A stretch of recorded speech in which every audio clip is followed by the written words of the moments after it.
call this meeting to order. Mr. Secretary, attendance. And there are several absences, but there are substitutes here for them. The only real absence is Spence Liskey. No, he's injured and cannot make it. I've already given him an approved absence. Council members, could we have an approval of the minutes as written and as sent to you? Thank you. Officers report. Welcome to our June Open Residence Council meeting. I want to thank all the members of the council and the committee chairs or their designee for diligently working to keep our meeting from going on too long. We also want to have time for you to ask your questions that are pertinent to the entire community. If you think of questions anytime after this open meeting, the Residence Council and each committee have mailboxes in the open section of the mailroom. They'll drop us a line in there, or they'll send me an email, whatever. I mean, we believe in communication, and we really want you to know that we will follow up with any questions here.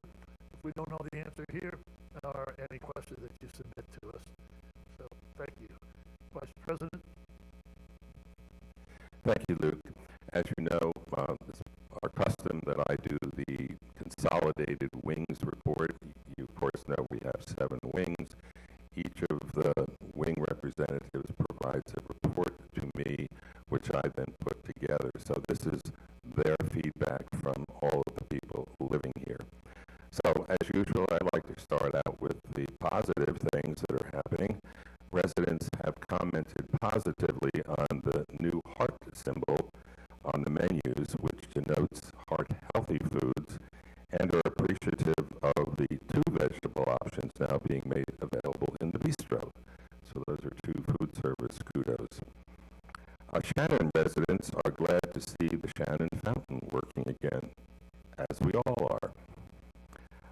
Thirdly, there is a clear consensus that the scholarship awards ceremony was extremely well presented and that the program is highly valued. Providing the kinds of young people to serve us in our dining venues is an exceptional part of Mercy Ridge. 4, continued kudos were given for the quality and friendliness of the servers and in all of the dining venues. Of course, this report would not be complete without mentioning the Tiki Bar, which people are very happy to see return and will be occurring soon today, right? Yeah. All right. Next, always there are questions and concerns coming out of the various wings. Some residents have expressed concerns about the color and height of the butterfly garden fence. They have been advised that the fence height was established to keep deer from entering the garden and destroying things, and that the color of the fence was determined by the residents' environment and landscaping committees. We were asked to vote on a green fence, a white fence, or a black fence, and there were more black votes than anything else, so that's how that came about. Concerns continue with regard to the inconsistent temperatures throughout the community and residential hallways. I'm sure we'll hear more about that as the day goes on. Some residents are unclear about certain dining program issues and encourage the inclusion of an informative piece in the Ridge Review. Questions are like the following. How are menus developed? How do residents learn about the various cafe pop-ups? Who reads the suggestion comment cards? And why do we get only a half of a sweet potato in the cafe where we get a whole one in the Delaney room? That's pretty big stuff, and there were more, but I just wanted to give you a flavor of the kinds of things that people just kind of don't know how it works. A question has arisen about whether there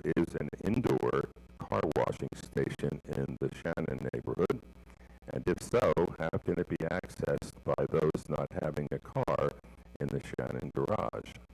So perhaps we'll find more about that soon.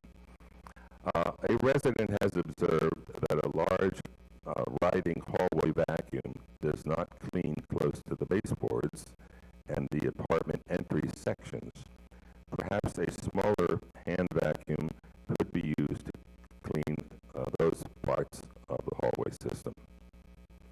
All right, now we're on to creative suggestions. A resident recently encountered a dog in an elevator with a strong and offensive odor. It is suggested that the pet policy include the responsibility of regularly bathing pets to minimize the odors. I guess it's more prevalent in a confined space like an elevator.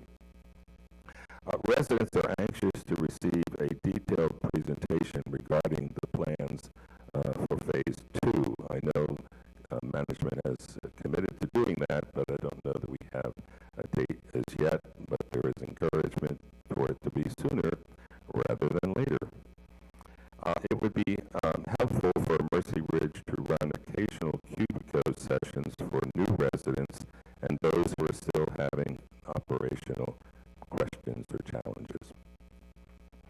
It was noted that bushes along the sidewalk from Liffey 300 area are overgrown and should be trimmed as soon as possible. A resident has suggested that a large print version of the resident directory be made available to residents with low vision, and perhaps some instructions how to use Cubico to expand the print size for those who struggle with a small print. And finally, there were a number of questions and comments with regard to Phase 1 renovations. Clarity is being sought with regard to the anticipated time frame for the installation of hallway and apartment signage as part of Phase 1. So we're hopeful to learn about that soon as well. There have been mixed reviews on the interior design elements for Phase 1, with Shannon residents seeming to be more satisfied with choices than those in the Liffey neighborhood. In general, the artwork and accent pieces appear to be more well received than some other aspects of the interior design. And that concludes my report. Mr. Charles Blair, the treasurer. There's been no activity since November. Therefore, the balances in the general fund are $661, and in the Butterfly Garden Fund, $511. That's the end of my report. Mr. Secretary. Good afternoon, everyone. I have 3 items to mention. I'd like to mention the website, not the Cubico website, but the Residents Association website, mrra.online. I'd like to mention digital record keeping, and I'd like to mention missing reports. First, about the website, as usual, it's been updated with the current roster, thanks to Lois Lasher, who keeps it current. And after a consultation with Luke about digital record keeping, I've enhanced it to have an archive of committee minutes, council minutes, reports. The idea is, most of you probably don't know, but there is an archive already down in the basement of Killarney in a locked file cabinet, which doesn't do you any good. An archive on the website, however, it probably won't do you much good either, because who really needs to see these minutes? But they'll be there, and if you want to see them, you can. Which gets to the next idea of digital record keeping. Right now, the bylaws require that we fill that file cabinet with digital records, and some of us find it difficult to remain standing long enough to do that. So I propose to eventually submit a bylaws amendment in a month or two to move to digital maintenance of the minutes. You might want to check mrra.online to see what it looks like, so you'll be an informed voter on that. In connection with that, I emailed committee secretaries to find out exactly what your meeting schedule is. I'm still awaiting some responses, thanks to the building maintenance, finance is one, let's, and library. The others I need to nail down when your regularly scheduled meetings occur. And that's the end of my report. Could you give the administrative assistant's report, please? I will now give the administrative assistant's report. Lois Lasher is right now in her apartment preparing to host a graduation party for her high school age granddaughter. So she delivered her report, which as usual is brief. The council roster was updated to add Fran Bernstein and Shannon Effling, fourth floor rep, and 5 new resident welcome letters will go out today. And that's the end of Lois's report. We'll now move to committee reports. Building and maintenance. Please, when you give your reports, make sure the microphone is right at your lips. It feels weird, but it's the way everybody can hear it, and it can also be heard on 970. Thank you.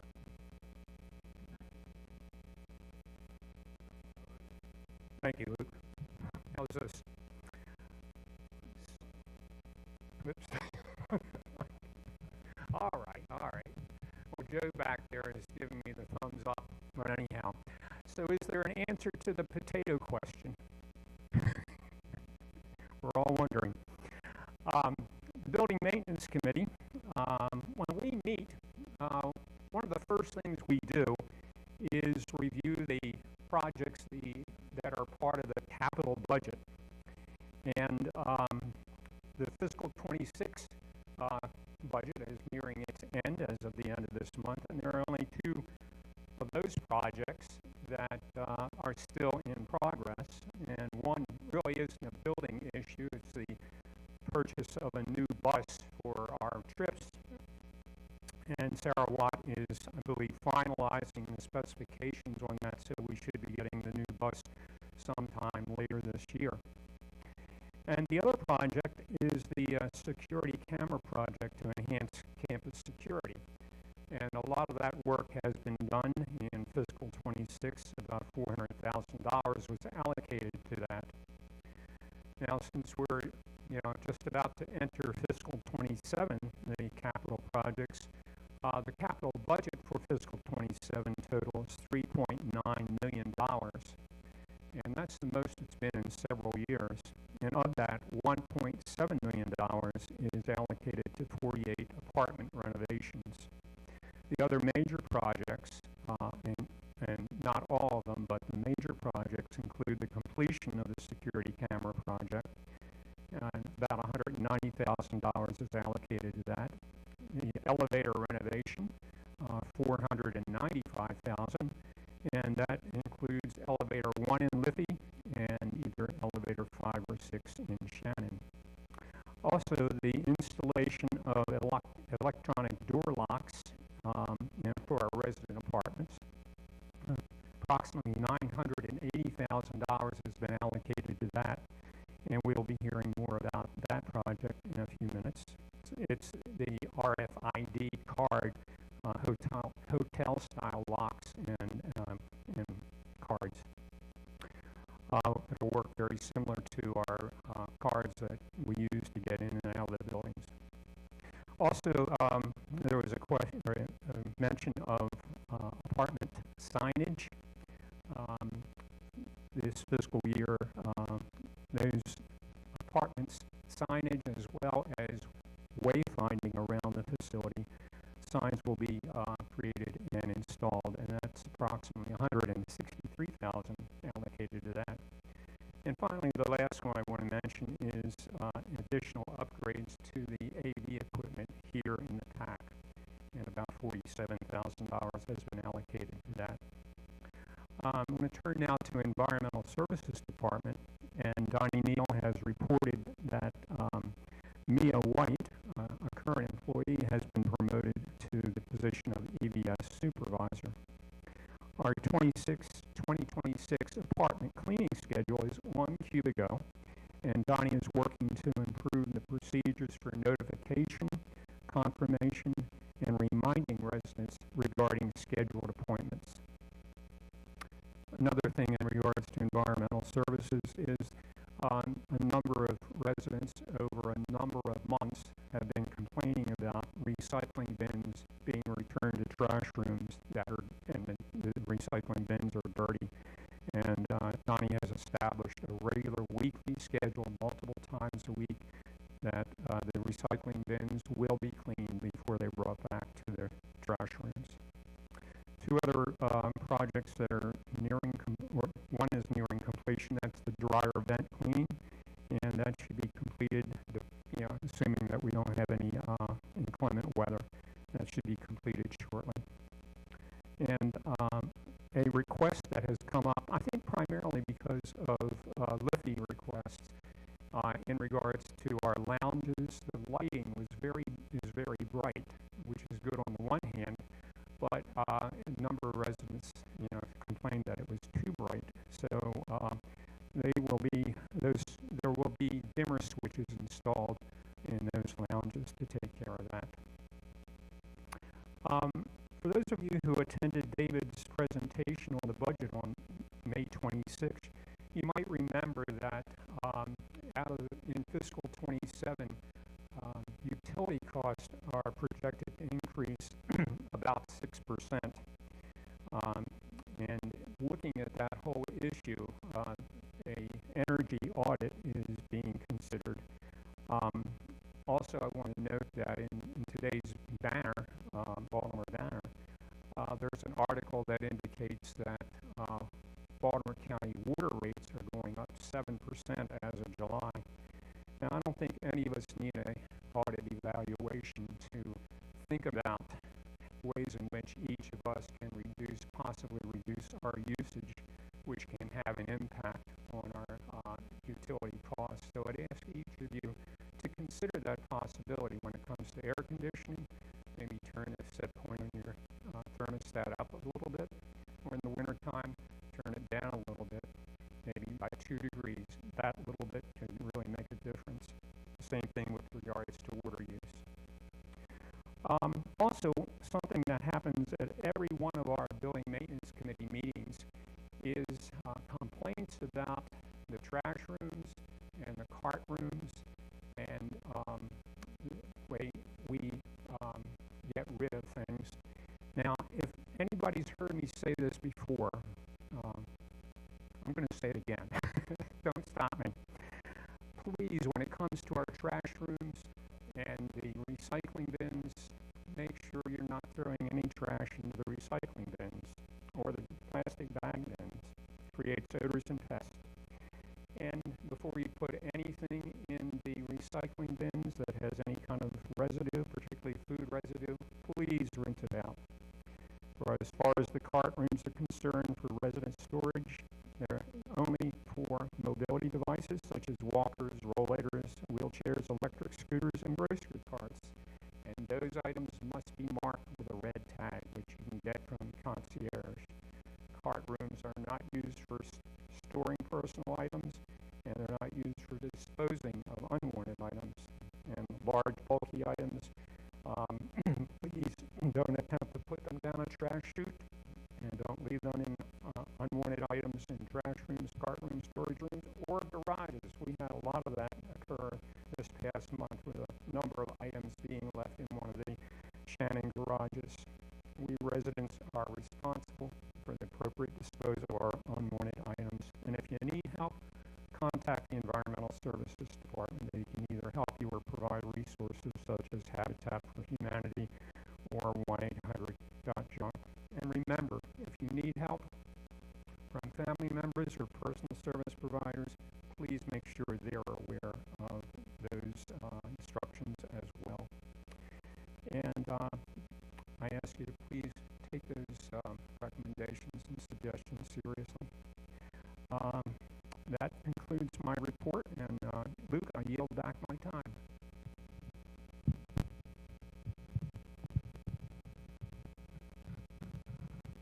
Dining committee, Jerry, he really went over, so you don't got any extra time.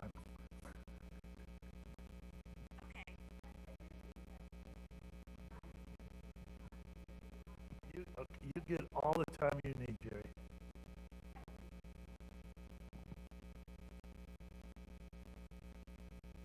Good afternoon, everybody. Can you all hear me? All right. I think we can all agree that we disagree on our taste in food.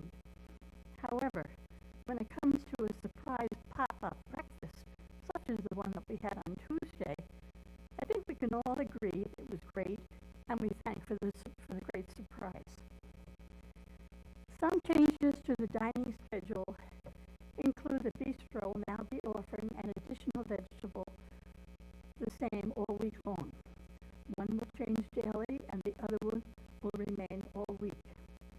Raisin bread will now be on the menu, available on Tuesdays and Friday nights. A report from our culinary director, Michael Wagner. Over the past 2 months, dining services have proudly completed 8 internal promotions throughout both the kitchen and the front of the house teams. We're excited to continue developing talent from within and strengthening our leadership team. Ruby Reyes is now the supervisor for the pub. We've seen her in the bistro for a long time. Residents throughout our Memorial Day celebration and our team is now preparing for our new Father's Day festivities on June 21st. Planning is underway for the 25th anniversary celebration. Highlights will include a very special champagne hot breakfast, our highly anticipated surf and turf dinner, additional anniversary-themed events and activities throughout the week. With our kitchen now fully staffed, we have been able to bring back pop-up and display cooking stations in the cafe 3 or 5 times a week. These stations have quickly become resident favorites. In response to one of Rick's statements, it depends on how many cooks are available during the day. A lot of times they don't know that until around lunchtime.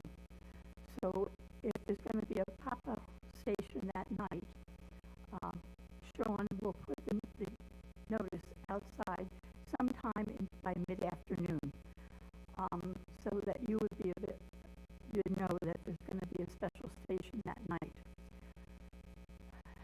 Many times we have asked in the dining committee, could everybody that's having dinner that night find out about it, or and the answer has always consistently been, no, we can only advertise it in the cafe. Because if it's something really special like, surf and turf that night, everybody would go to the cafe. And they can't handle everybody at the same time. So that's why it's only advertised in the cafe. Okay, the tiki bar season has officially kicked off last week with very beautiful weather, great cocktails, and an outstanding turnout from the community. Residents are reminded the tiki bar is now open at 3:30 this season. Based on today's forecast, we are expecting another spectacular day, and everyone is invited to join in. A new catering menu will be available July the 1st. It will include new items and new pricing. The beverage menu will be updated with expanded cocktail offerings, and the drink of the week has been well received. There have been 11 of the 15 scholarship servers coming from the bistro, and all be leaving by the end of the summer. So please be patient when these 11 or 12 new servers come in September. Some of the issues from the round table include a request for dipping bread when mussels are on the menu, linguine with clams need larger clams, the fried oysters need much less breading, and bigger oysters. In response to Rick's report, I can assure you that the main topic of June's dining committee will be the size of the sweet potato.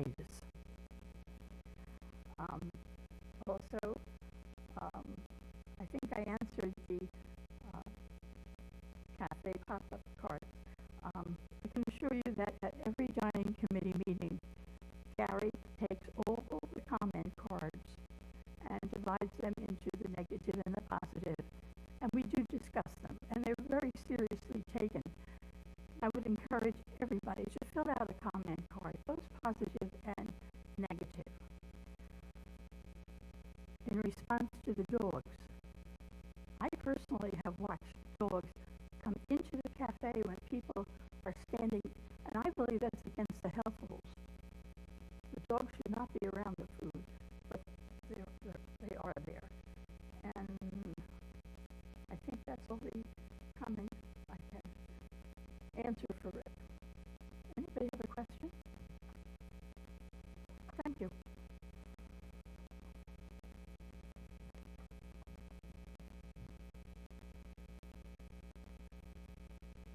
Employee appreciation.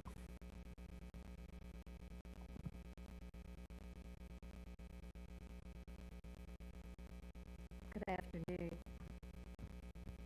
As I've stated before, the Employee Appreciation Committee exists for the sole purpose of giving residents the opportunity to express their gratitude to employees for their work and the caring ways that contribute so much to making this an exceptional community.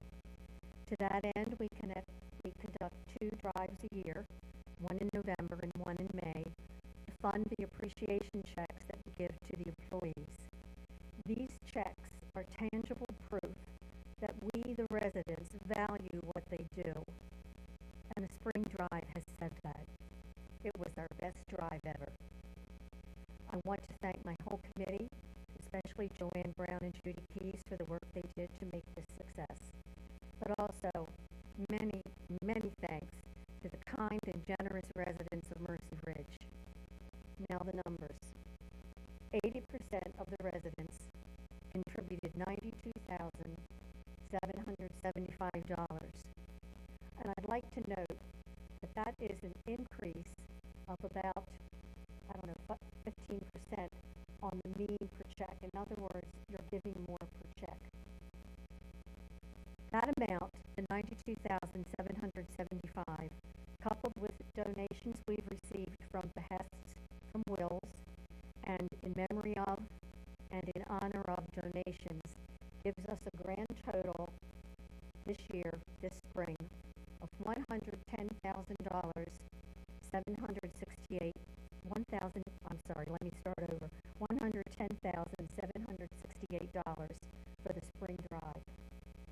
We will be distributing that money to the employees in checks on June the 11th. The committee thanks you, and obviously the employees thank you very, very much. And with your help, we hope the fall drive will be just as successful. Thank you all again.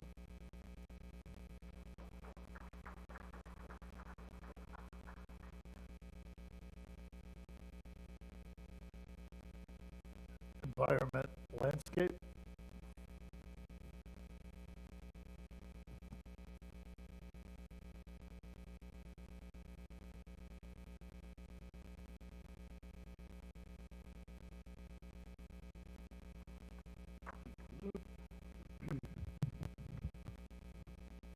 Okay, am I good?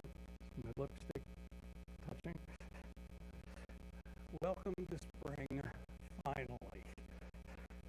Oh, it's not on? Oh, all right. Well, then, there we go. All right, how's that? There we go. Is that better? All right, thank you. Welcome to spring, finally. There have been a number of changes since our last report. We have a new contractor who is responsible for developing and maintaining the 3 fish ponds. That was hard to say, actually. 3 fish ponds. Say it very fast. In the front garden. He's been doing an excellent job, and you may have noticed how clean the waters are in the ponds. You really get a good view of the fish. And by the way, while you're at it, don't forget to feed the fish. All right, it's a lot of fun, and we got a lot of fish to feed. The Shannon now this is probably old news now, but the Shannon and Courtyard fountains are now serviced by our maintenance department, not outside contractors. There have been leaks identified, or there there were leaks identified in both fountains. The Shannon fountain has been repaired, and now the courtyard fountain has been repaired. And I understand that it is operating beautifully. We are proud to announce that the Butterfly Garden is open and available for your use and enjoyment. The gate to the garden will be modified to lower the latch to make it more accessible to residents and guests with mobility issues. Also, we know that carpenter bees in the gazebo are both destructive to the wood in the roof and annoying to our guests. Carpenter bees do not sting people unless they are attacked, but they do buzz around people, which is annoying and can be intimidating since they are very big bees. We are changing some of the plantings around the gazebo to add plants that will naturally repel these bees. We are also bringing in an exterminator to make recommendations for other potential solutions to this annoyance. I am happy to tell you that the wildflower meadow has been mown and seeded. We expect to have an even more spectacular display this year. Unlike Tom, we like inclement weather to the extent that it moistens and helps the seed sprout. And part of the reason it was so spectacular last year was that we were very lucky and that the rains came at exactly the right time with regard to the seeding. So we're kind of hoping for the same thing this year. Our friends in the raised gardens are off to a great start this year, and I thank Tom Jurek for these updates. Brandon and Kaylee built 3 new raised beds, bringing our total in the garden area to 19 gardens. All 19 are planted and are growing with beautiful flowers and a lot of tomato plants. The garden committee has 22 members now, including 6 new members. The gardeners welcome all residents to visit the garden, but ask that non-gardeners refrain from picking flowers and especially not to pick produce, tomatoes and other produce. Finally, the garden committee requests that all visitors remember to close and latch the gates when entering and leaving. Thank you. Thank you.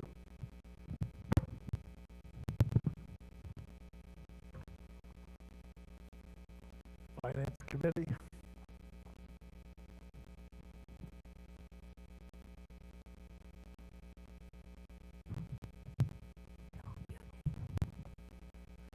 Good afternoon. Welcome to Summer Mercy Ridge.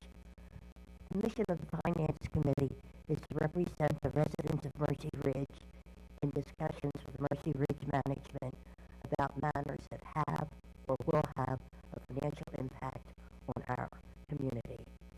Unlike finance committees and other organizations, our council finance committee has no power nor authority over Mercy Ridge financial activities.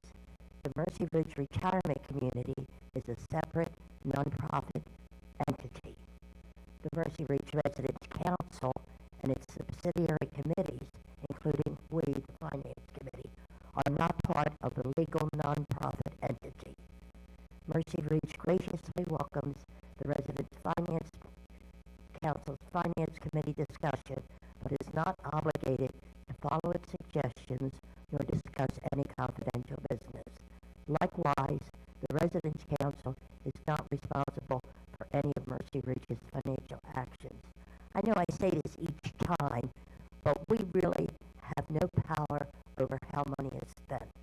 We can ask questions and we can learn how the money is being spent, but that's up to the leadership of Mercy Ridge Corporation.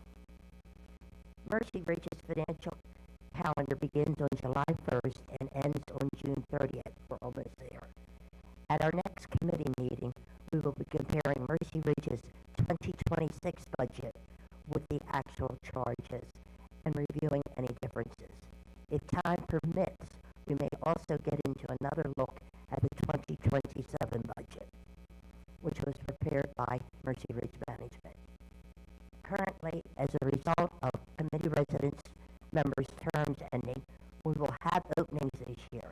If you're interested in learning more about the committee or wish to become a member, please get in touch with me, Nancy, to discuss your possible joining our committee.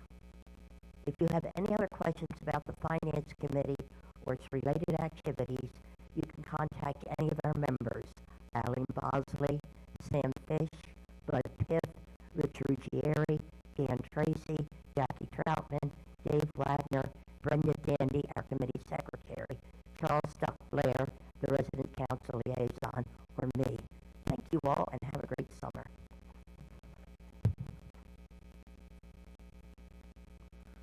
Library Committee.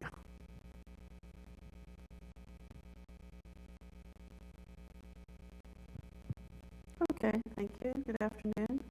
I'm reporting for Marie Sherrick, who is the chair of the Library Committee. Our committee members have been quite busy maintaining their assigned sections, fiction, mystery, history, etc., as well as processing book donations, labeling new books, and straightening up the newspapers. The March event, Mercy Ridge Reads, was a grand success. The residents who participated in this event read a total of 150 books during the month of March. Library activity. During the first quarter of 2026, a total of 305 books were signed out. Mercy Ridge is definitely a reading community. Dorothy Brown, a 4-year member of our committee, retired in May. We welcomed a new committee member, Phyllis Vertaliata, and that means that we now have a full committee. We are forming an ad hoc volunteer group to assist our current committee members for special projects. We welcomed our first member, Marie Hennessy, at our May meeting. Former committee members Dorothy Brown and Margaret Steinhagen have also agreed to volunteer from time to time. If anyone else is interested in helping in this way, please contact Marie Sherrick. A friendly reminder, in an effort to maintain a clean and welcoming space, we ask that you please refrain from bringing food and drink into the Macaulay Library. And last, please read the library lines in the monthly Ridge Review for interesting facts and reading recommendations. And keep on reading. Scholarship Committee.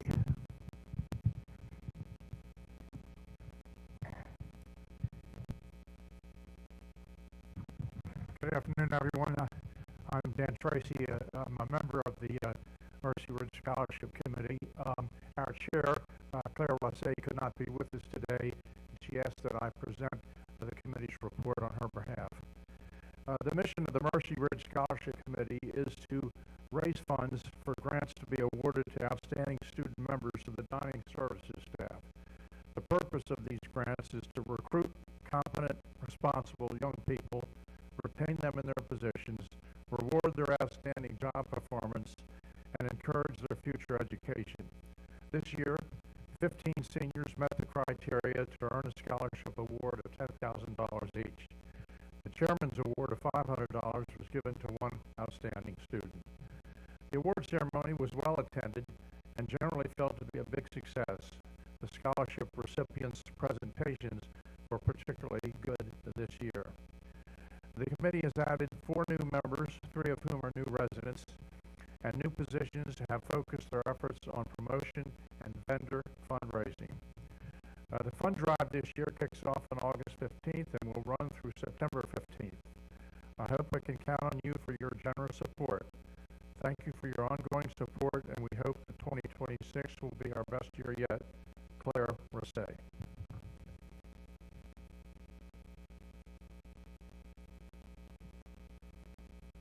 special events and trips. Good afternoon, everyone. I'm Dan Tracy, the spouse of the chair of the Special Events Committee, Veronica Cryan. She could not be here this afternoon, and she asked that I present her report to you on her behalf of the committee. The mission of the Special Events and Trips Committee is to assist the Director of Residential Services in providing opportunities for residents to participate in trips, entertainment, and special events that enrich the cultural life at Mercy Ridge. The committee also evaluates suggestions and gives feedback regarding trips and programs. Now, the special events on campus this year so far in March, we had classical pianist Chad Bowles, Empowered Dance Studio, Wild Roads Duo, and the Road to Miss America pageant, which was presented by our fellow resident Marie Evans. In April, we had music with Janie McNeely and Rob Van Sant, who sang Songs of the Chesapeake. A I thought I had this right. A bandoneonist and tango composer, Emmanuel Trujillo. Converging Winds Band Dress Rehearsal, and the Saving Sergeant Pepper Band.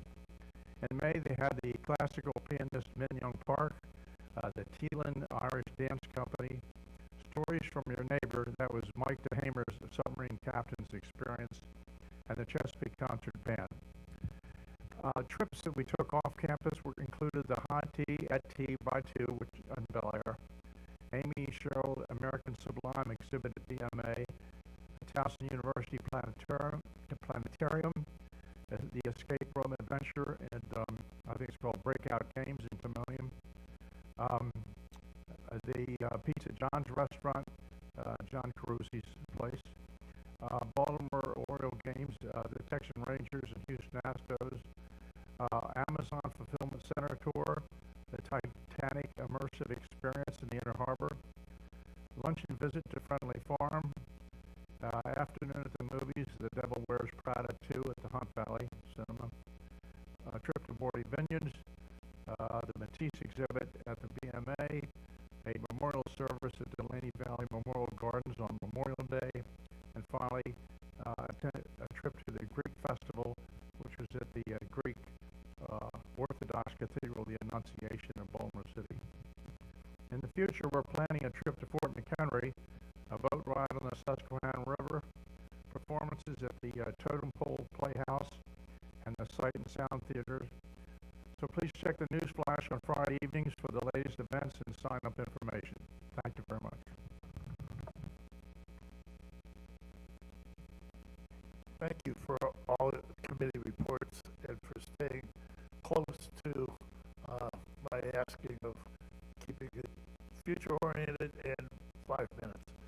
Now, the person I have no control over, Executive Director's Report.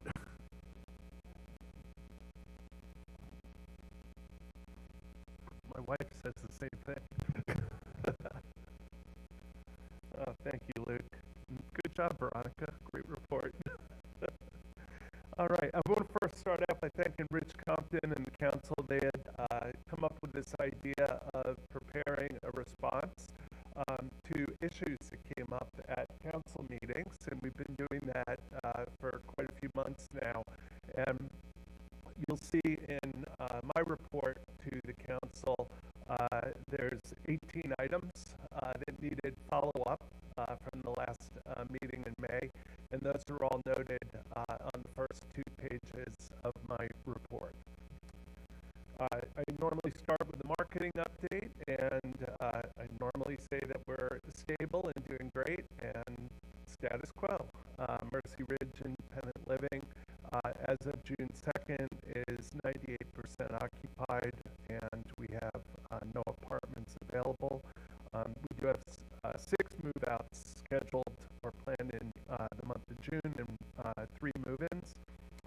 Assisted living is 94% occupied in St. Stephen's Green and 92% occupied in Dublin Court.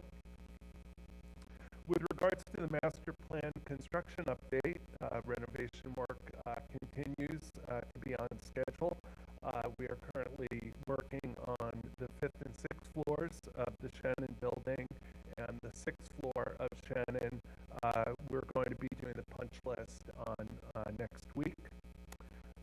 We have current upcoming work includes ceiling tile work, bathroom tile and fixture installation. I noticed today that the 7th floor bathroom is temporarily closed up in Shannon House, but when it opens up, take a look at it. We have a beautiful new bathroom up on the 7th floor of Shannon, and that will be consistent on all the floors. We're also adding a bathroom on the 1st floor of Shannon.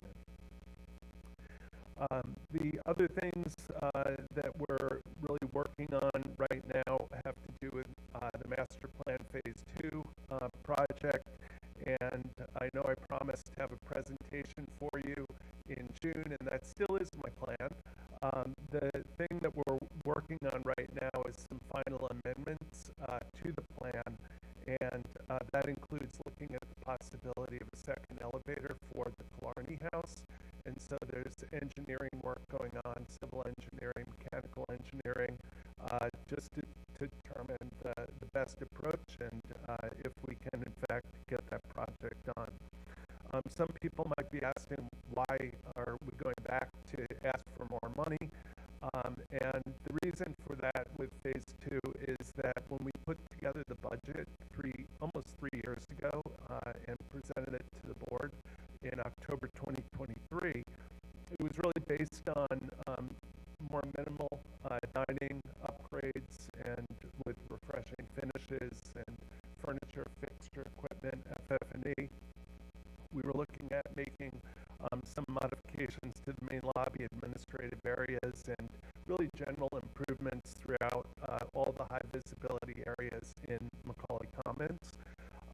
But as time progressed and leading up to the beginning of this year, we continued refining the plan as we got more information, and we decided that there really need to be some fundamental enhancements to the project and expanding the scope since we haven't done any major projects here in 25 years since we've been open as far as the interiors of our community is concerned, and I don't anticipate we'll be investing another $30 million in the community anytime soon after we complete the master plan project. So this was really the opportunity that we had before we got started to take a step back, pause, and reevaluate the whole project for Phase 2. And so, as I said earlier, this will include looking at the Killarney elevator, but there's also been some additions and enhancements to the overall plan. So as soon as I get a thumbs up that we have the additional funding that's been requested, I'll be able to present a plan that I know will be complete and approved for the general concept for Phase 2. All right. I also wanted to let you know today that we have something exciting to look forward to in October. Life Care Services, or LCS, is the management company at Mercy Ridge. They manage or own 130 plus communities in the United States. They're one of the largest senior living management companies and owners in the country. And they are developing a very exciting program called LCS Life Plus. And Life Plus is really a personalized wellness lifestyle experience for residents. It's going to be built around 4 key pillars that will really help our residents come up with intentional, personalized plans that will make Life Plus meaningful to all of our residents. And the 4 components of Life Plus are connection, movement, nutrition, and longevity. And under nutrition, one of the things that LCS is doing is they're partnering with the Culinary Institute of America for the benefit of our culinary teams throughout our communities to receive specialized training. They'll be looking at diets such as the Mediterranean diet, the Mayan diet, and other wellness-focused cuisines to support brain health and vitality. And so we're very excited to be working with the CIA, Culinary Institute of America, on helping us with developing our nutrition pillar of Life Plus. Also, this isn't going to be rolled out until the beginning of October, which happens to be the LCS, National Week of Wellness and Wellbeing. It also coincides with the International Council on Active Aging and their Active Aging Week. And so right now our staff is learning about Life Plus, and we're starting to put the building blocks together so that we can have a successful launch in October. This isn't new news, but I know it's important to our residents and the families, and wanted to just make sure everyone was aware of this. Last year, Dwayne Musgrove worked with the Spiritual Life Committee and others, and we came up with memorial service guidelines and a process for a spouse or family members that would like to have a memorial service or celebration of life here at Mercy Ridge. So we do have guidelines and a process form, bless you. And if anyone or their families are interested in this, they can contact Dwayne Musgrove, our spiritual care coordinator, and receive that information. We've been working on, this is really a response to our residents for developing an emergency preparedness guide for independent living residents so that we know what to do in the event of a fire alarm or a large disaster situation, which we've never had here, but it's always good to be prepared. And so I've been working with the safety committee here at Mercy Ridge and talking to the building maintenance committee about what we're working on. We do have a draft plan at this point, and I'm going to be organizing a team of managers and frontline employees, and also asking for a few representatives, most likely from the building and maintenance committee, to be helping us with finalizing the plan. And the plan will include tabletop type education as well as drills for the residents once we get this all completed. The second to last thing that I had was we hate to see people leave Mercy Ridge, and unfortunately I have a resignation announcement today, and some of you may have already heard this, but Emma Steele, our community liaison social worker, gave us her resignation on Monday. Her last day with us is going to be June 12th, which is a week from tomorrow. And I just want to say, Emma's been here for 2 years. She's really served our community so well. And on top of that, she's just such a joy to work with. She's just a delightful person. She's accepted a dream job, as she calls it, at her church. And she is really excited to be doing this new job in her church. Her church is really important to her, and this opportunity was just too good to pass up. So I certainly am going to miss Emma. I know that many of you will as well, and so I ask that you please thank her for her tremendous service over the last 2 years and wish her well in this next chapter of her life. And then lastly, of course, our 25th anniversary is coming up, just less than a month away. On July 2nd, we'll be celebrating. We have a lot of wonderful things scheduled the week of the anniversary, and of course on Thursday, anniversary day, we have a special mass that will be celebrated by Archbishop Laurie here in the PAC. We have a toast and recognition celebration in the afternoon. Of course, a wonderful dinner planned, and the fireworks at 9 o'clock behind Long Crandon. So a lot of wonderful things happening here at Mercy Ridge. And thank you to the committees for all your wonderful reports. I was telling Jerry earlier, since everything is so comprehensively covered, it leaves me not a whole lot to report on at these meetings, but it really is just a testament to the good work that all the committees are doing in collaboration with our staff. It really does take a village, a community, to make Mercy Ridge as incredible as it is. And so thank you to everyone for your contributions. And I'm going to turn it back to Luke, and we'll go from there. Thank you, David. Under unfinished business, the first one we have covered, David's covered, and there will also be more details in the minutes because David has given, he told you about that 17 points. That will also be included on Cubico. The second issue is the electronic locks. And we have a guest speaker who has done really, I've had a chance to go over his report on the proposal for the electronic locks. So, Andrew, thank you.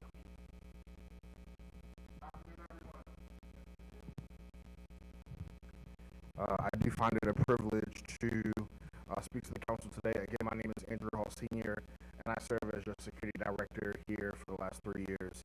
I was asked to talk a little bit about the electronic locks, and I want to be respectful of your time, so I made sure to prepare my remarks to not go over. We want to continually evaluate opportunities to improve our environment and our safety and security here at Mercy Ridge.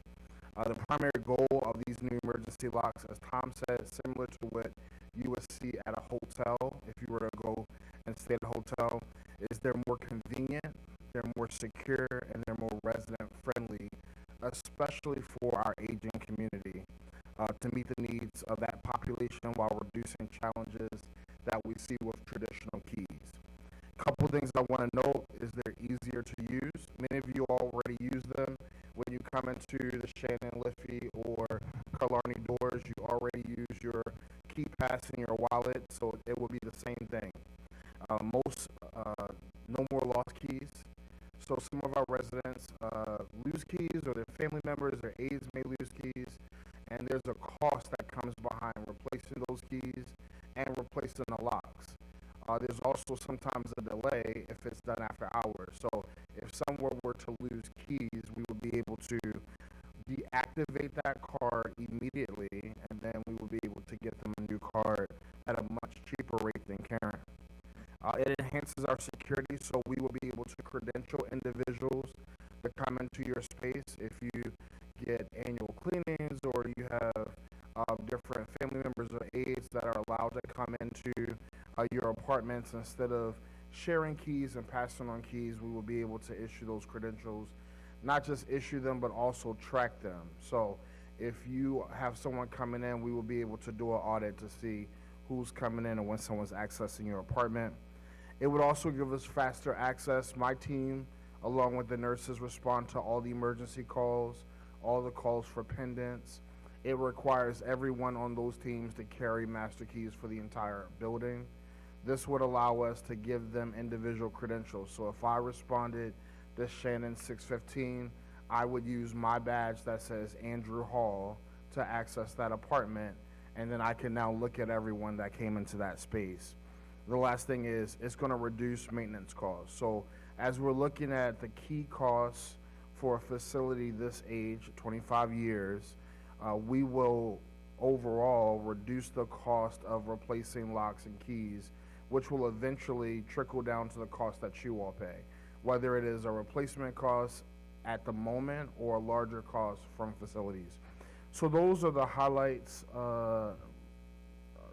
Luke, those are the highlights, and I have a formal report that I can submit for the minutes for everyone to have as well. Thank you very much. David's already sent me the one you did, and we're going to include that in our minutes. Thank you. We have no new business on the agenda. Now, questions from the floor. Sandy will have a microphone, so if we have questions from the floor.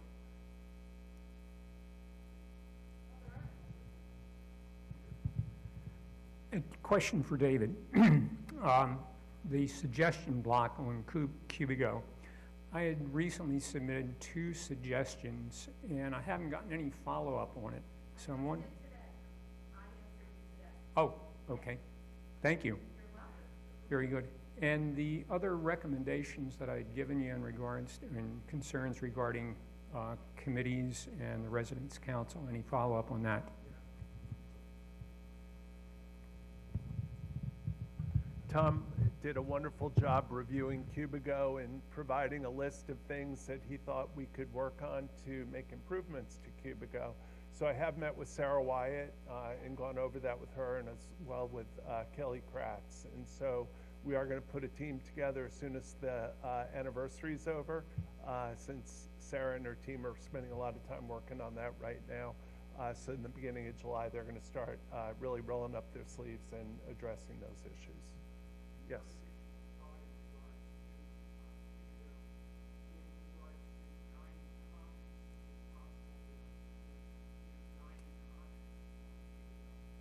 We can certainly look into that. Yeah, sure.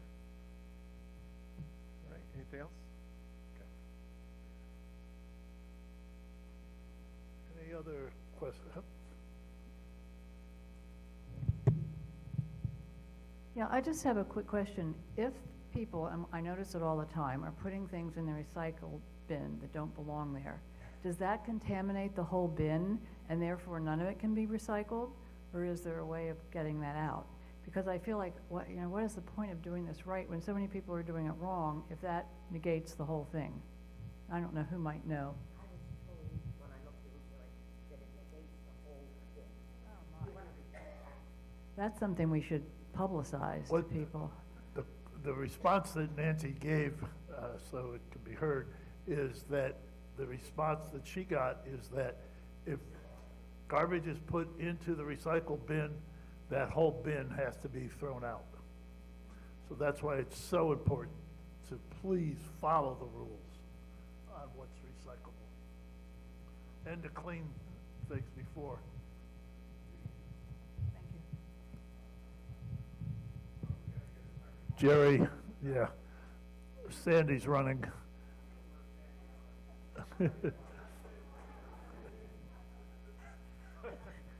I'm sorry you're out of breath. I have observed the attendants putting things into the recycling bin that don't belong there. Big plastic bags, whatever. Is any kind of information addressed to the attendants? Well, this is easy. I think you're speaking of the private duty aides who we call personal service providers. We have a whole educational program set up that we go over with anyone coming in to work as what we call a PSP, personal service provider. But we can't guarantee that they're actually going to follow our instructions when they're alone and disposing of things. And so that's really the challenge. I think they call that integrity, doing the right thing when no one's looking.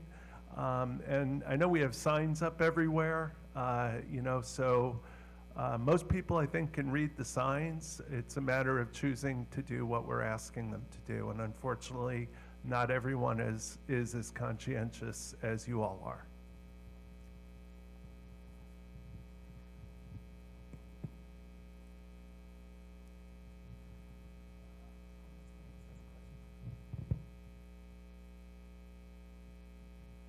On my floor, 4th Liffey, I have noticed that the plastic containers that we get takeaway in, the clear ones, they're 6s, and I've been told that the highest level you can contribute of plastic is a 5.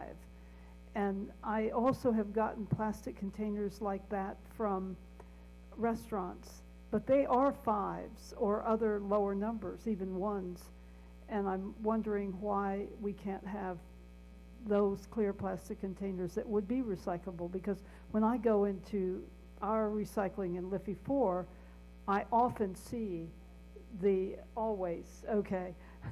My friend here says Always in Killarney are those plastic containers from our dining halls.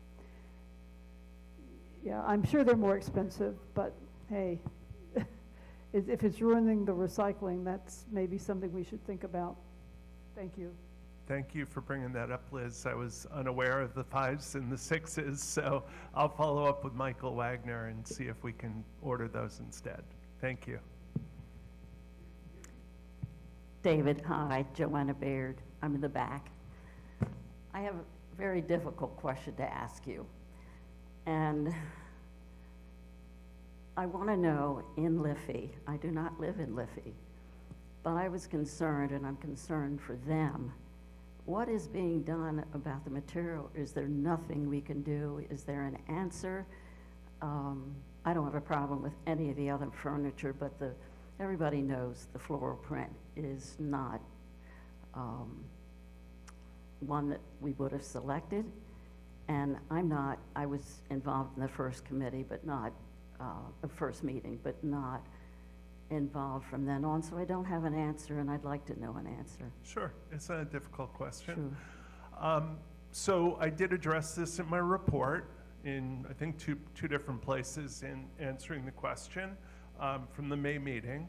And I am looking at not all of the chairs in Liffey, but I am looking at the chairs in the elevator lobby outside the chapel, because those three chairs are different than the chairs that are in the lounges in Liffey.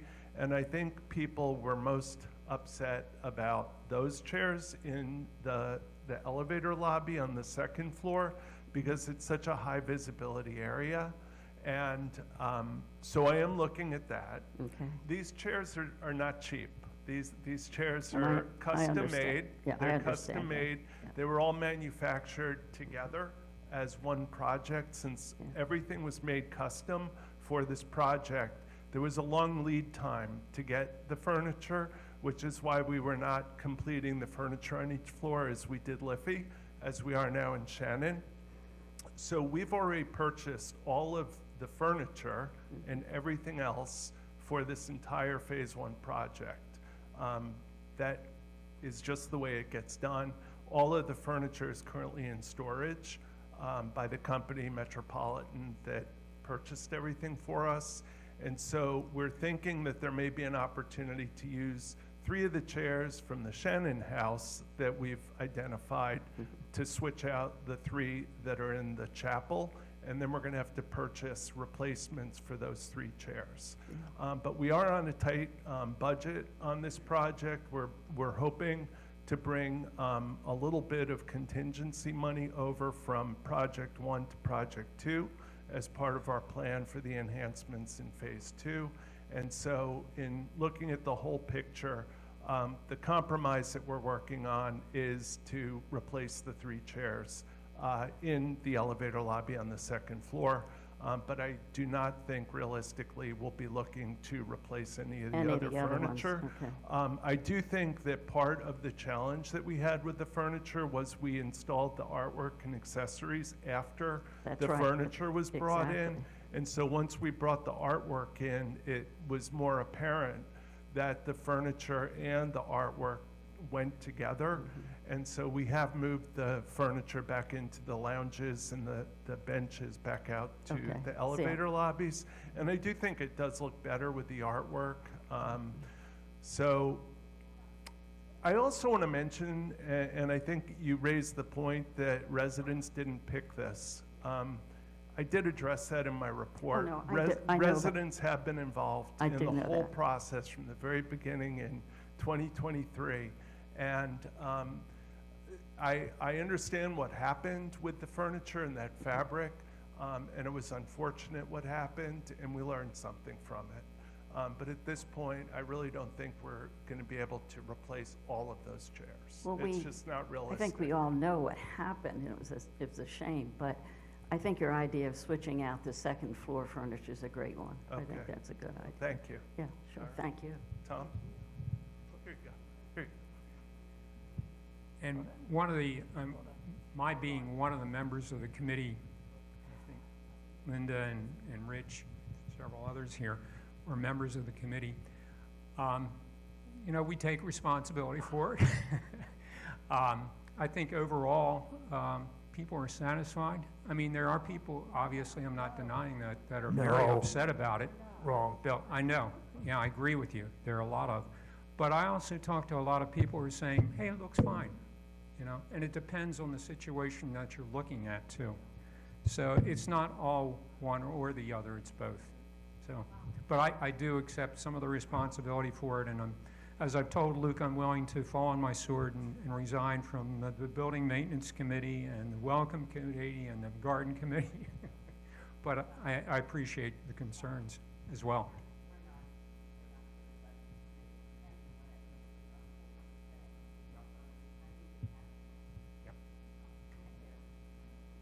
Just one quick thing.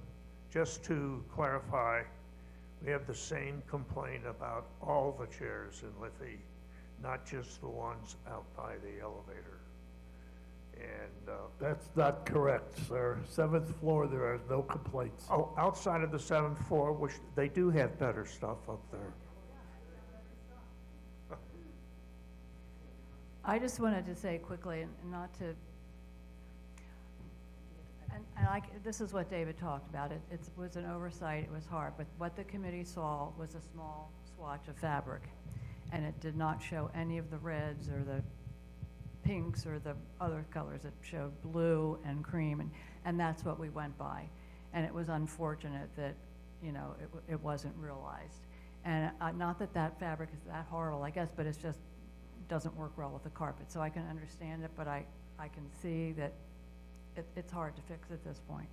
But we apologize, but we did not knowingly choose that from the swatch. And maybe that was our fault. We should have asked for a bigger swatch, I don't know, but. Okay, oh, right here. Pat. Oh, yes, this is David.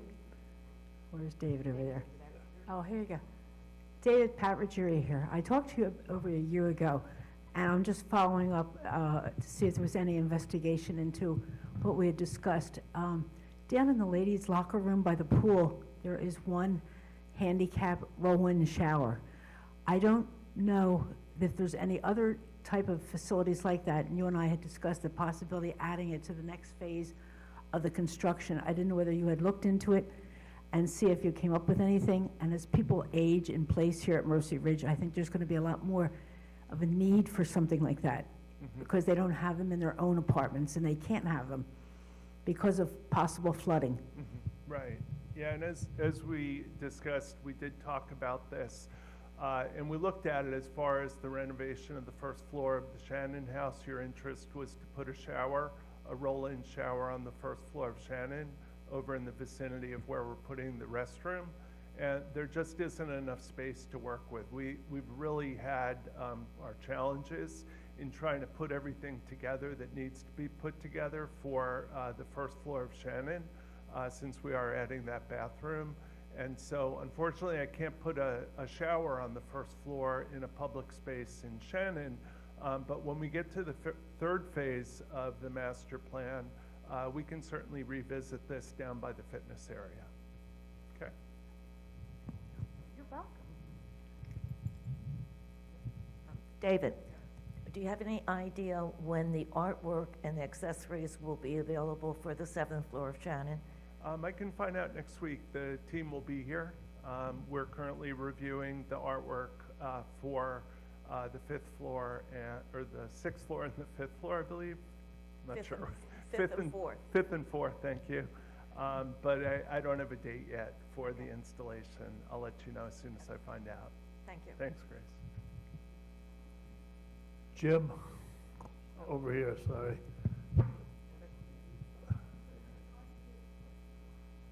Thank you, Dave. My question is, if I understand what's happened in Liffey and there were issues and it's done, is there any remedial action taking place so we don't have the same thing in Shannon and Killarney in the process of selection and ordering? So as I mentioned, all the furniture was all custom made, and they produced everything at the same time. So everything for the phase 1 project was already purchased and manufactured, and it's in town in storage. And so there's no real remediation in terms of going back and tossing furniture that was already purchased and repurchasing new furniture.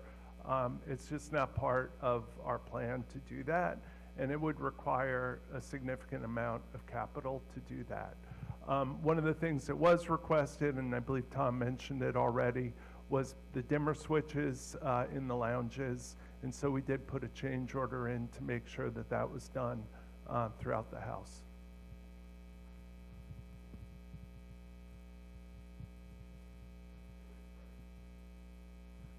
Thank you for your attendance. Thank you for your questions. Our next meeting will be in the Macaulay Conference Room for July 2nd. they'll live in infamy. I now adjourn this meeting.